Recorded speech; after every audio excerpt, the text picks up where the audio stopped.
আমি গরুর মাংস রান্না করেছি। গরুর মাংসর কালারটা কেমন হয়েছে সবাই বলবেন। আলু দিয়ে গরুর মাংস।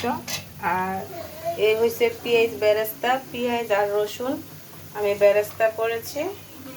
আমি এখন মাংসের তরকারি এটা দিয়ে দেবো। পেঁয়াজ বেরেস্তাটা, পেঁয়াজ আর রসুনের বেরেস্তাটা দিয়ে দেবো। আমি সবসময় রান্না করার রান্না প্রায় শেষের দিকে হলে আমি পেঁয়াজ আর রসুন দিয়ে একটু মানে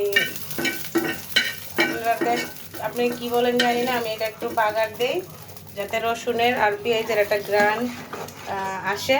আর হয়েছে এটা একটা এখন ব্যতিক্রম একটা গ্রান আসবে, খুব সুন্দর একটা কালার, খুবই সুন্দর কালার হয়েছে। আমি এখন জিরার গুঁড়া করে রেখেছি একটু তেলে, এটা ব্লেন্ডার করে রেখেছি। আমি এখন জিরার গুঁড়াটা দিয়ে দেব। আমার রান্না প্রায় শেষের দিকে। আজকে গরুর মাংস আলু দিয়ে মাখা মাখা ঝোল, বেশি ঝোলও দেই নাই।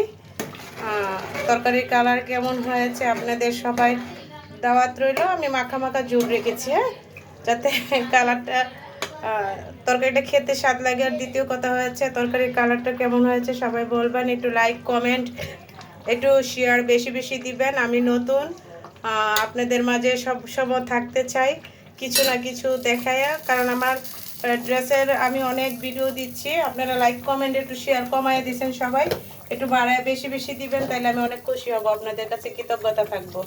দোয়া রাখেন আমার জন্য।